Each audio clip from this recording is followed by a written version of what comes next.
Rafael Nadal has been just a little impatient the past couple of weeks, as if rushing towards history and not wanting any distractions, and his steps quickened in keeping with his temper here on Thursday as he repaired his aura to reach the semi-finals of the French Open for the 11th time.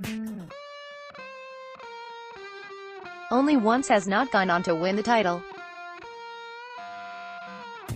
Resuming against the dogged terrier from Buenos Aires, Diego Schwartzman, and trailing a set and up 5-3, 30-15, with the ball in hand, he leveled without fuss, but the rest of the job was a little tougher than might be gathered from first expectations. He had to battle hard to grind it out for a 4-6, 6-3, 6-2, 6-2 win. Nadal broke the Argentinian at the start of the third and went on a tear, winning 12 of the first 13 points. It took Schwartzman 10 minutes to land a blow.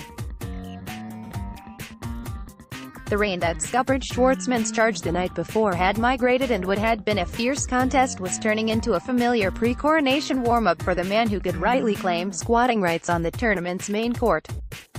Philippe Chatrier will be knocked over and put together again once the titles are decided on Sunday, sporting an umbrella-like hat by 2020, perhaps focal point of a major rebuild of the oblong-shaped site that nudges up against the most beautiful botanical gardens. Pity the internal squabbles have delayed the project by at least 4 years. Anyway, Nadal could win the French Open were it staged on a beach.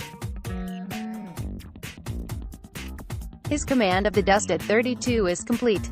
His only vulnerability is a marginal dip in sharpness, but he's still quick, and the iron left wrist, wrapped up these days, supposedly as a guard against sweat, still rolls through the top-spun forehand like Anthony Joshua turning over on his left hook.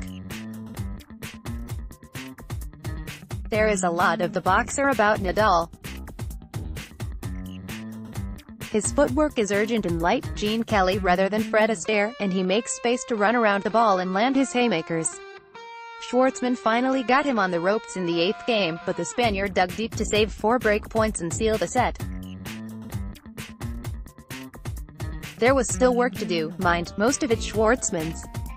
Apparently one observer objected to repeated references to his height, 5 feet 7 inches, apologies, but it is so central to his game, as it is for Simona Halep, who has to scurry rather than lope like her leggier opponents, all the way to the semi-finals again.